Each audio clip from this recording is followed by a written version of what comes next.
panelists. So the topic is a very big. Cloud computing opportunities, challenges, risks, and mitigations in BFSI sector. So all of us has gone through in the first session on the cloud and security. So all the speakers touched this topic. So we all of us know that in the earlier age we were using the IBM mainframe, and all the end users were connecting to the IBM mainframe and accessing the applications through the down terminals. And all this setup was within the boundary of the company. So now this same thing has taken the form of cloud and it has gone to internet, and a new name has given to this kind of setup. It's a cloud computing, which is a buzzword now. So people are also relating it to the virtualizations of the application, storage and infrastructures. Somebody also related to the grid computing, and also some people also perceive that it also will give lots of opportunities and benefits to the all the companies. However, the cloud computing takes some of the characteristics from each of these technology paradigms and gives a clear-cut technology solutions to most of the companies, including the BFSI companies. So lots of opportunities and also challenges are there in this cloud computing. So in the opportunities there are technical benefits, business opportunities, and in the risk mitigations and challenges there are so many. So I will just start with my panelists. Also, we first will start with the opportunities and the benefits of the cloud computing. So Mr. Gautam, you can just the opportunity point of view, as Mr. Manoj very clearly articulated, that the days has gone where I have everything in my premises, my campus only, whatever the data and entire posting is just happening. Now there are so many services also available, software as a service, infra as a service, entire market-driven applications also, customer-oriented applications also, they are coming as a software as a service. So instead of hosting them, we think definitely I may go for it because of the economical solution, because of ease of operation and maintenance. So I may go for cloud. But the challenge comes how these will be interacting or collaborating to my own hosted application in my premises. So these will be folded into two folds. One, what are the opportunities I can have? I can manage my IT architecture. Number two, what are the threats and risks? So in this we will start the debate. So that means traditional and versus the modern age and this current, what is the way IT is going on. The combination has to be done. It is what you can say the two edges of the sword. How you use it.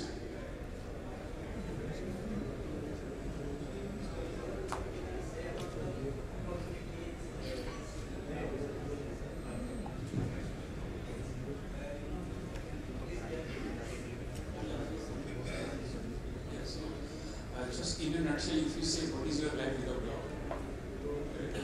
like suppose tomorrow, whatever operations or businesses you are doing as a bank or any of the other organizations providing services to the consumers, and if you don't have that feasibility or that facility which will help consumer to get that service there and there itself with the lightning speed and the way consumers become hyper personal, like everything he wants there and there itself.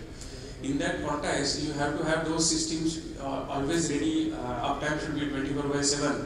So, although you can do all these things with the traditional approach of data centers, provided you have the capacity planning based on what consumers we have, how many transactions they do. Now, during this demonetization is one of the examples. Apart from that, there are non-banking companies like Flipkart and Amazon and so on. They do this kind of a sales. And the way Flipkart has at first sale, their system was down for a longer period, and that's what they learned. And everything today, which is on the cloud kind of an environment, we hardly know what happens at that point in time. But today, they switch to DR also. It's a fraction of seconds. So that's how they have evolved based on the consumer need. So we have to understand the consumer today is very hyper, and he wants everything hyper personalized. So that's the opportunity cloud gives to you. when you are operating banking the way other banks are operating, and when this banking scenario itself becoming outside of the banking, now people hardly require banking as a service. Like what they need is a services around banking, which is being offered not only by banks but also various other players now. It's like totally slowly after 5-6 years, which the tradition is now started in outside of India, like banks will become marketplace. Whatever we'll not do every time we go for a balance check or a mini statement or something or fund transfer. What we'll do, all these services. So when your business models are evolving beyond banking, when consumer wants all the services there and there itself through all possible channels. Earlier it was on branches or ATMs or internet. Now it has evolved on mobile, and so when he is on mobile, he wants everything there and there. Slowly now these mobiles will immediately get converted into IoTs. Like all of a sudden we will be in the era of Internet of Things, everything, wearables, all of these, your devices, your kitchen will talk for ordering of something, or refrigerator will just take consent from the consumer. This is being finished or this is being, so everything, every transaction itself now come up with one payment transaction is now, size of that payment transaction is double, triple or maybe 10 times, because we utilize that data everywhere. We utilize it for analytics, we utilize that data for predictive analysis, some notification to give back to the consumer, and we keep on doing reconciling. So data is increasing, and people say, or some of the studies say, the data which is being generated last 2.5 years is as good as data which was there in 90 years before, or all this data which is of 90 years is same as good as of last 2 years. And the way we are increasing the pace of this data, and the way consumer needs are increasing, the way these new apps or new channels are coming into on the way of consumers, and the way banks and the other entities are giving their services everywhere. They are not restricted to some physical presence on branches or ATMs or internet or mobile. They are giving everywhere. They are aggregating those services to the partners.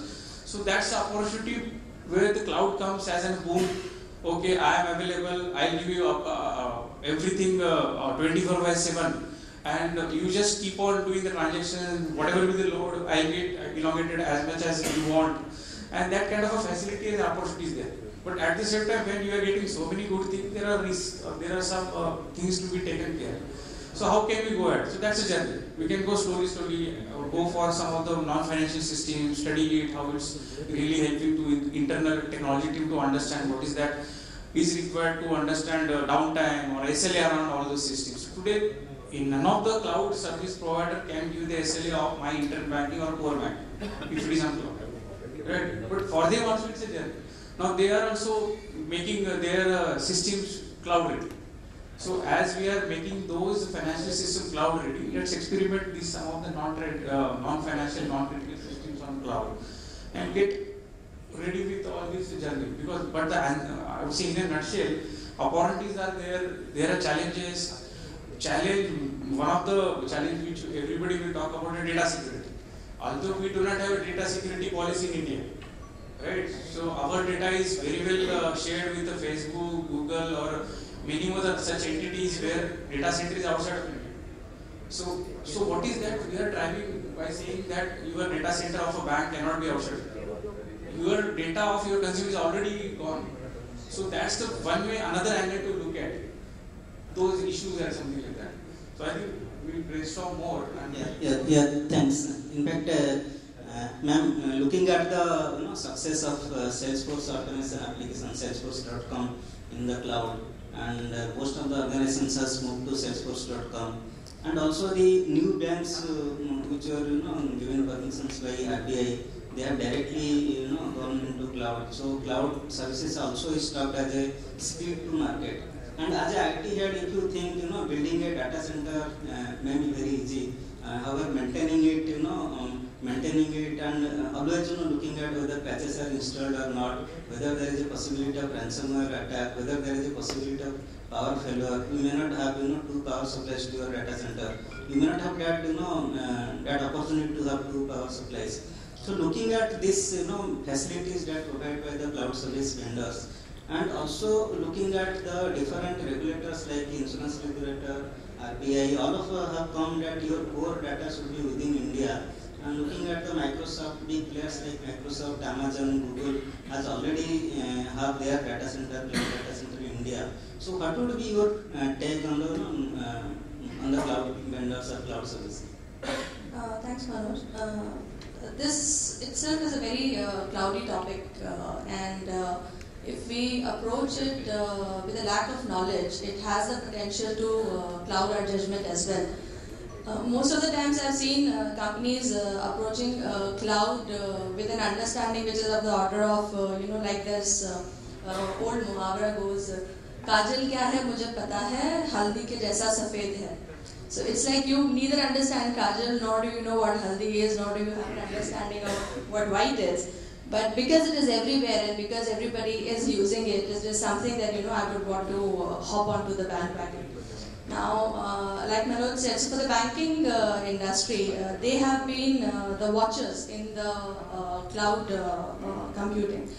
So this is definitely an evolution, and this is going to be one of the fastest growing technologies undoubtedly because of the many benefits that it brings to the table, which like Prasanna mentioned, like Gautam mentioned, the major advantage is your economies of scale.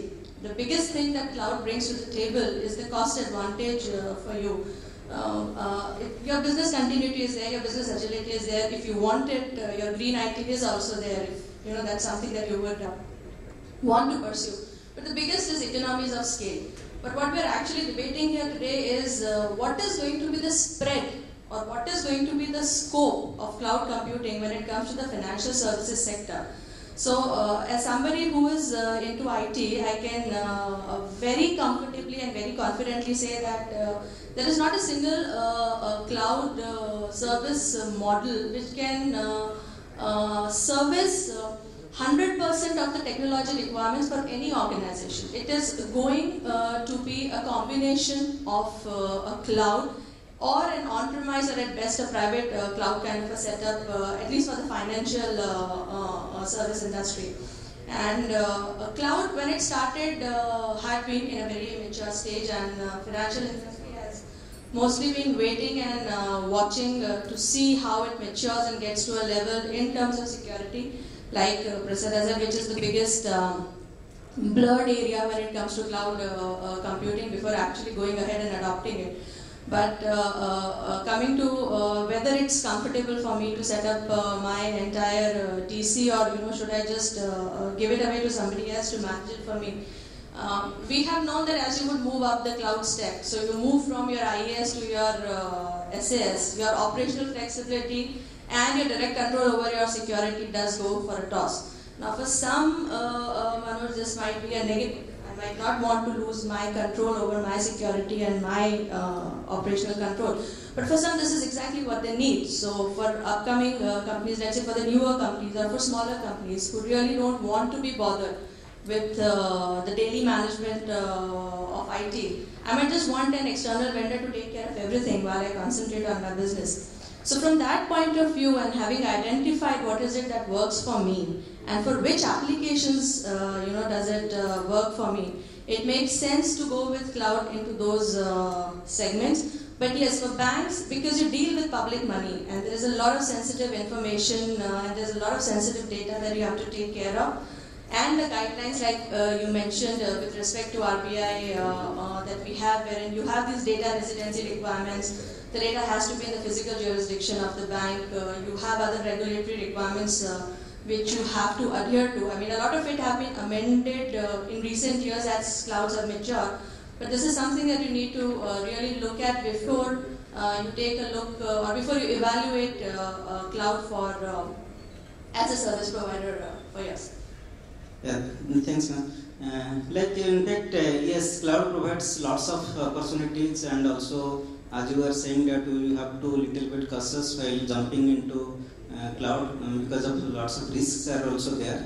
Mr. Singh, like it is also said that cloud transfers the economies of IT from a capital intensive to pay you as go. So it's a revenue expansion. Many people say it is and the cost is too low. However, looking at the type of applications that is hosted in the cloud vendors, how the cost brings down for the companies, and what are the opportunities in the cost, whether it's a myth or it's just people do not understand before going into cloud. Can you please focus on this? Sure. So there are a couple of truth versus a myth about cloud solutions for the services. So one of the important aspects which some of our eminent panelists have mentioned about the security aspect, data sovereignty. But if you see the kind of solutions which are coming up nowadays by some of the MNCs, public cloud service providers in India, by inherent the way how they have set up their architecture, they call it as a availability zone or the region kind of concept, wherein the connectivity between various availability zones and the distribution of applications between the various availability zones, that itself gives you a resilience. So that can only happen when you are moving your environment to such kind of public cloud kind of solution. I'll speak more about the BFSI aspect, where BFSIs are currently in terms of the public cloud adoption. Also, another truth versus a myth is the exit clause, the transition aspect, the SLA part, wherein those are not very, very clearly articulated. So that's one of the very important part is that whenever you are going on an agreement with a CSP, it is very important that that agreement has to be weighted by the legal and the compliance department, wherein it can meet all the regulatory requirement as well the law and enforcement requirement of your geography. So that's another thing. If you see in the recent past, with MITI, which is the Ministry of Electronics and Information Technology, or other government organizations as well as RBI, IDFC, they all have come up with a lot of guidelines. They have very specific guidelines that what are the kind of measures what you have to take as an organization when you want to go for a cloud service provider as a service. So like security, audits, and all those areas what we have just spoken is one of the key aspects. Apart from that, also one of the very important thing what I would like to bring in front of you that banks are nowhere, they can't claim that they are not on the cloud. They are very much on the cloud.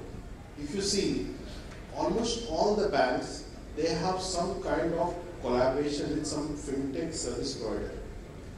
And all these fintech companies, 99% of the startup fintechs, they are working from the cloud environment.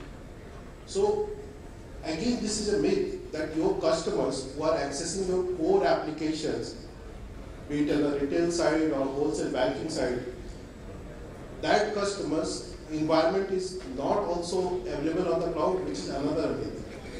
So they are already there, your infrastructure or your partner infrastructures are already on the cloud.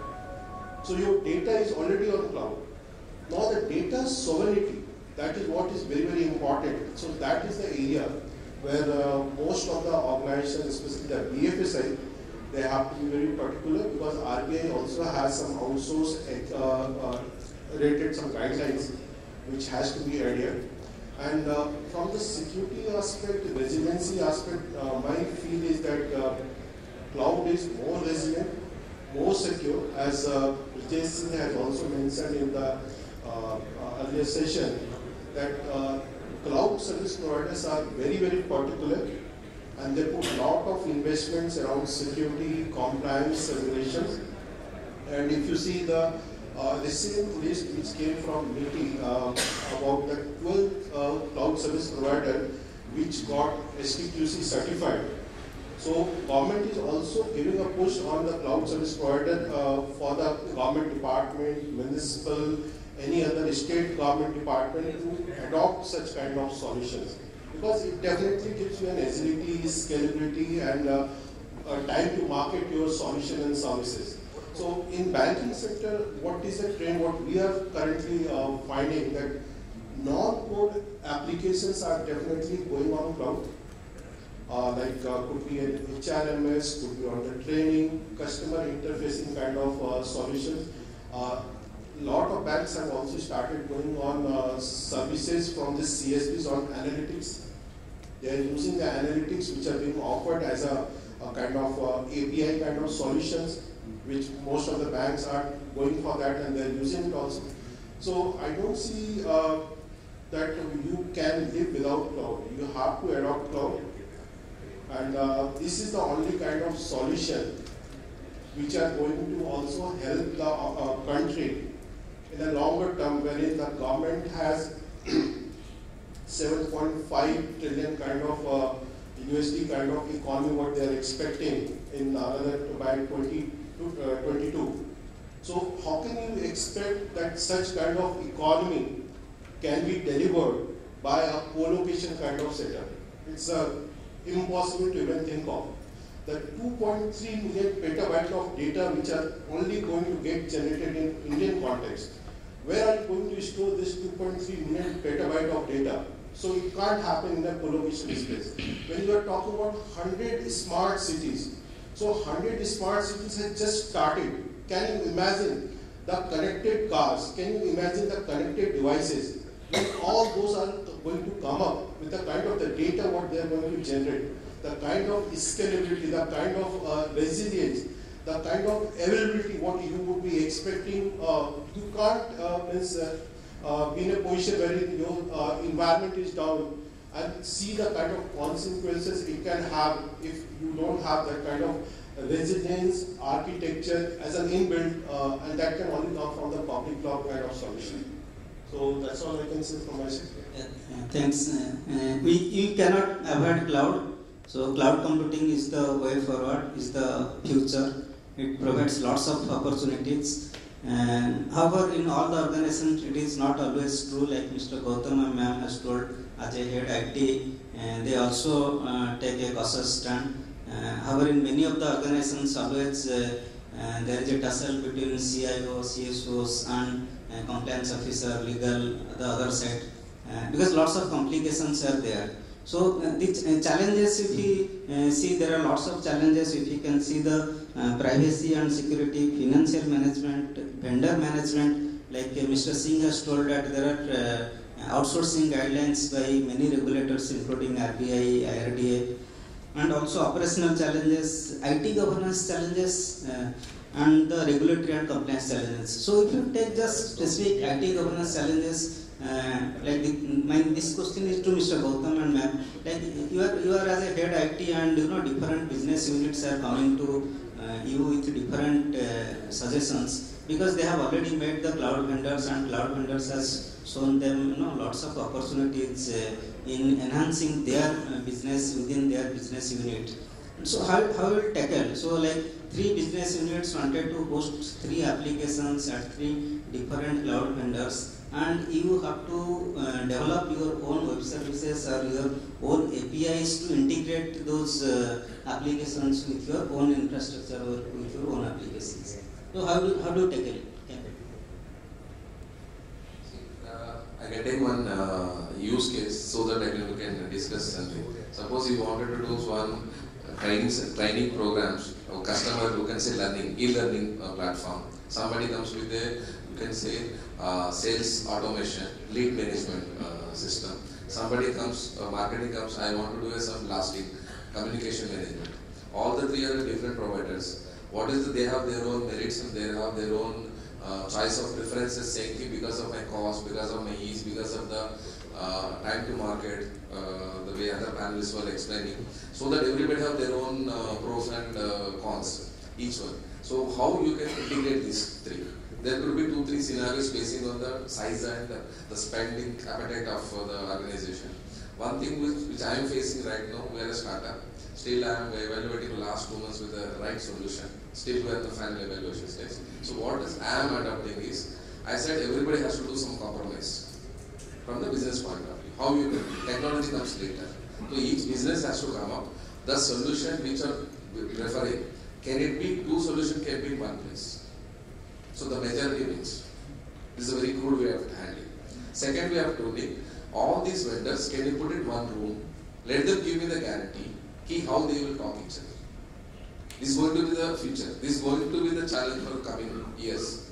Most of the banking and NBFCs, which are there posted in their own premises, their own boundary, they have to come out. There is no option, because I cannot scale up left and right vertically and horizontally. They have to be come out. So in that case, this situation comes that time also, not now. So only thing will comes, all the providers who are providing these type of services, they have to some sit together. They have to follow my policy, my organization policy with my own cost of it. Then only the solution will come. Okay, this is the one type of addressing the solution. What is the downside of this? I may have a compromise from the business point of view. Some people will say, no, because of this feature, I am going to lose this type of functionalities which I am going to expect it from that. So those things have to be matured over a period of time. As of now, I am following this process. I have to hope I will succeed in this. Ma'am, Of course, because can you please highlight your? Sure. So, from the challenges point of view, cloud definitely has a lot of challenges. So, Manoj already touched upon the data residency issues wherein we have our own laws around it, that where do you put the data. A very other important factor is in terms of your data ownership. So, who owns the data in a cloud environment? There are very different rights for a data possessor and a data custodian. And in scenarios where there are insolvencies or there is a bankruptcy, this is a very blurred situation of who actually the data goes to. Your legal and compliance, again, when you talk of IT governance, like you said, now here, when you are running your show and you are the ringmaster of your circus, you know where your data is, you achieve your physical segregation of data because you have full control in it. Here, because it is a shared service with a cloud service provider, you basically have to share the governance responsibilities also with them. So your upgrades, your change management, everything, this is what and where do you draw the line of whose responsibility is to do what. And if tomorrow if something goes wrong, who is liable for what? This is something which is nowhere clearly put in any of the SLAs which are there for these cloud service providers. Very important scenario would be when your fraud happens. So in case of a financial sector, when a fraud happens for a cloud company, their focus would always be on restoration of services when something goes wrong. And from a fraud investigation perspective, I don't know from a technological viewpoint how easy it would be to get data from a reallocated VM, and to be able to run. And what do you do to run the check? To ensure security in a cloud, you would go ahead and spend money and put data in an encrypted format. Now, when any corruption happens, decrypting data from an encrypted format is far more difficult than it will be for an unencrypted data, which you might put into your own data center. So these are very small things which are actually not thought through when you are going ahead with cloud services, and this can really be a very big bottleneck later on. Your operability or your compatibility. See, it's very clear. If you have something which is on internet and out of which people can make money, it will be pro.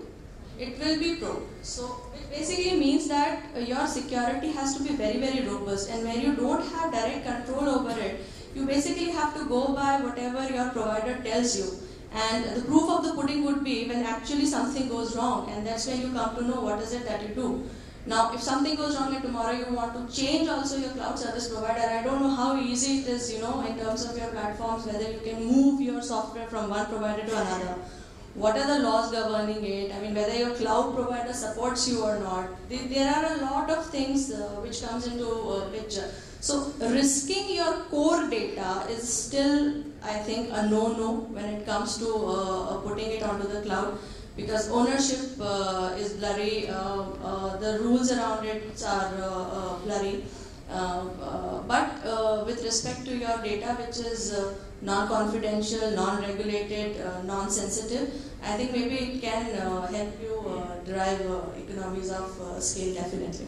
Yeah, thanks, ma'am. In fact, you go to any cloud service provider, so lots of multinational cloud service providers set up their data center, as I was telling, and also there are some Indian cloud service providers who have already started the cloud services in multiple cities in India. You talk about security technology they will provide, like you talk about firewall, you talk about IPS, you talk about application firewall, you talk about DDoS technology.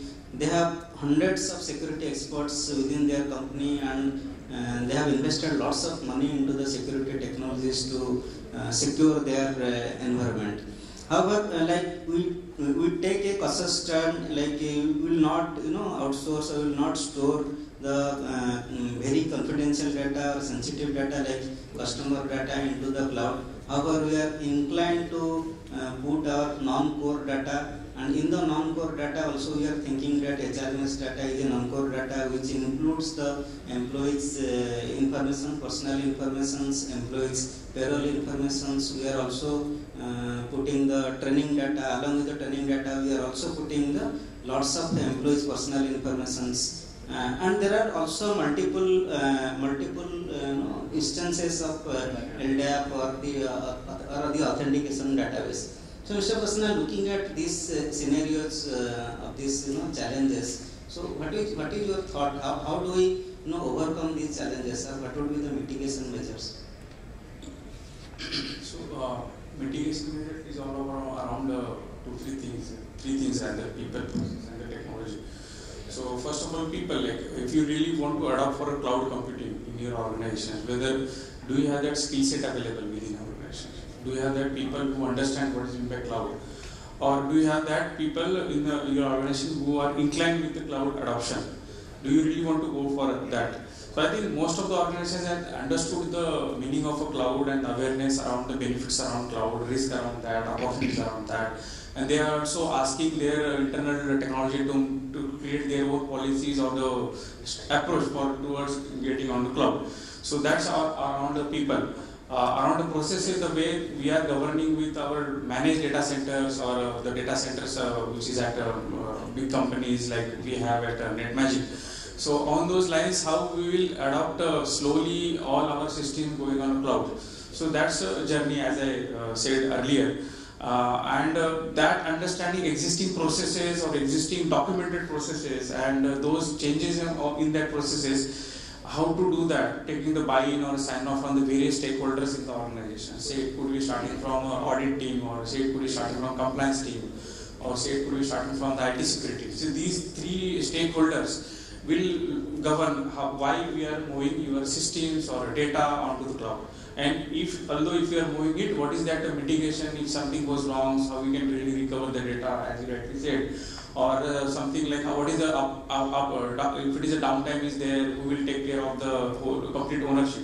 Because if I move somehow the critical application on the cloud, so as such I said none of the service provider will say although that cloud belongs to Amazon or something like, even if it is in India, will take an ownership that end-to-end performance of that application will be governed by them, because complete as a service is not a cloud ready for a banking services. So that's another way to look at technology adoption. So I think these three things like people, awareness of the people, and the boardroom awareness, okay, cloud is necessity of their strategy and investment agenda, and changing of the existing processes which they are governing at the existing data centers, and followed by the what are technologies, what are applications where they are taking slowly onto the cloud. That's, I think these three things in a nutshell will derive.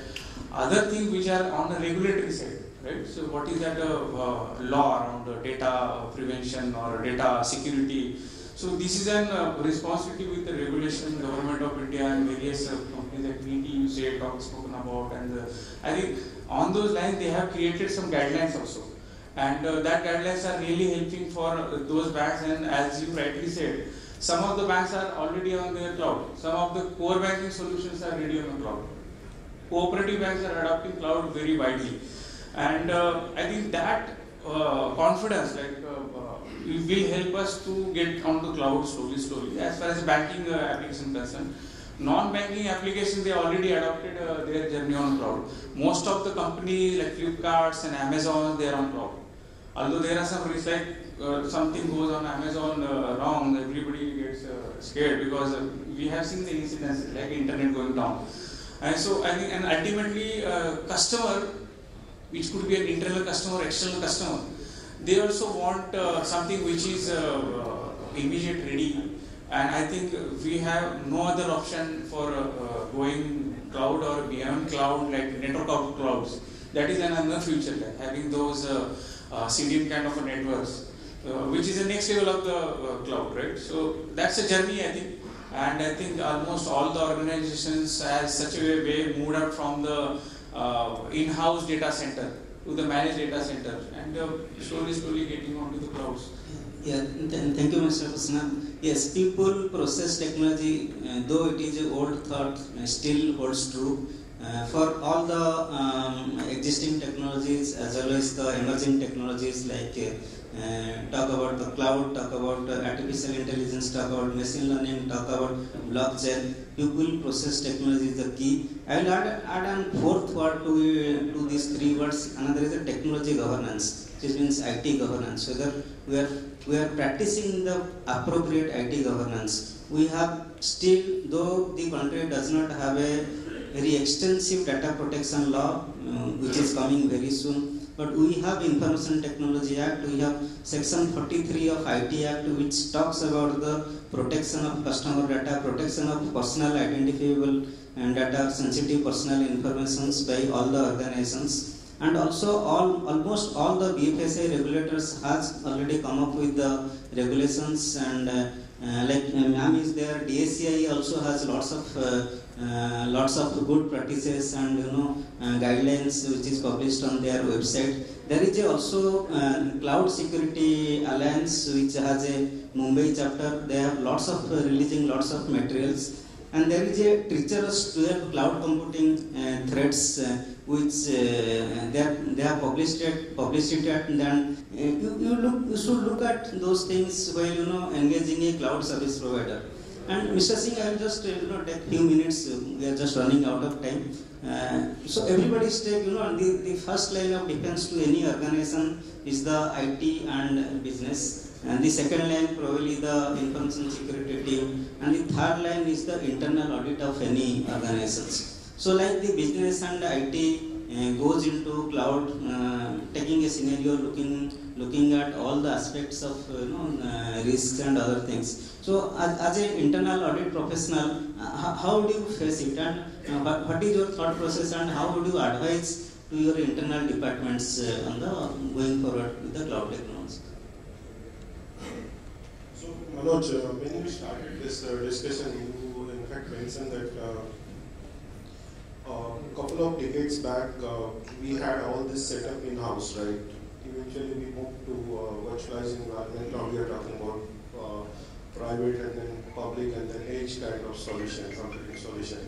So the most important thing what I feel that, and which most of this CSPs, the cloud service provider, are also talking about, they adhere to it also, that the shared security responsibilities. So that's one of the myth about this environment is that things which are not secure in cloud, it's not entirely correct also. So whatever is below the virtualization and the virtualization environment, be it your hardware, hypervisor, and other such solution, so that always comes as a responsibility or security of the CSPs. Above that, when you build up a stack, which is the operating systems, application on top of that, so like identity access management within your environment, which are there on the cloud.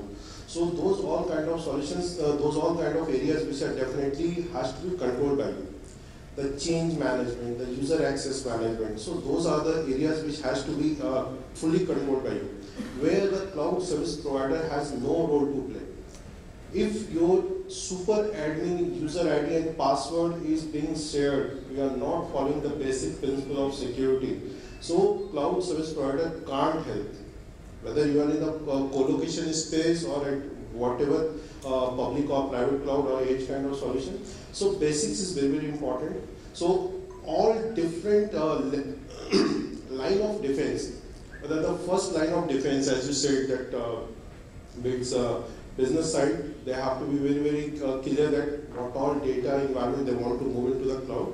Then the second line of defense, where is the CISO concerns, where the risk and the compliance, they also need to evaluate the risk appropriately, that whether those data or the information which are going on the public or private cloud, so what are the kind of risks which are associated with that. And finally, the third line of defense, which is the audit function, they definitely have a very pivotal role in reviewing the overall journey, whether the assessment has been carried out appropriately from the business risk point of view, and whether the organization is okay to live with the risk and the appropriate solutions and the controls which are around that cloud environment. So that's how the audit function weight that particular entire decisioning of the organizations around the cloud migration and cloud adoption kind of thing. So that's all. Yeah, thanks, Mr. Singh.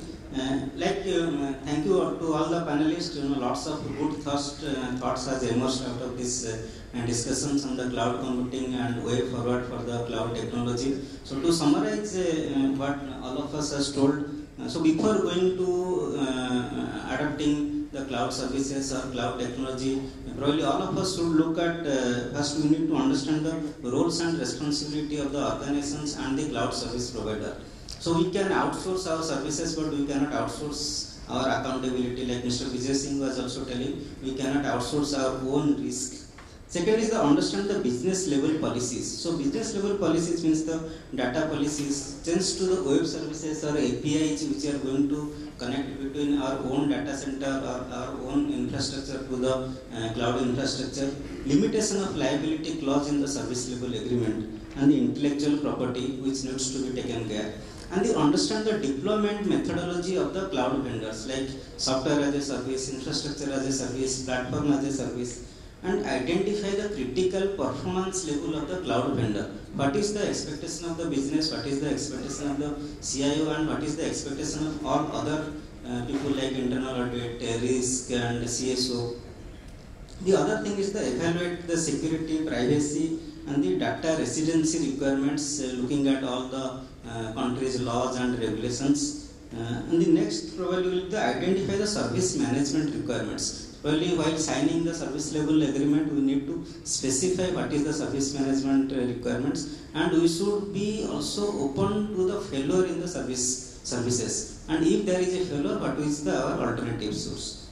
The next is probably we have to understand the DR and BCP plan of the cloud service providers, and then define an effective governance policy. As I was saying, along with people, process, technology, we need to define IT governance methodologies, and within IT governance, we must have a cloud governance structure.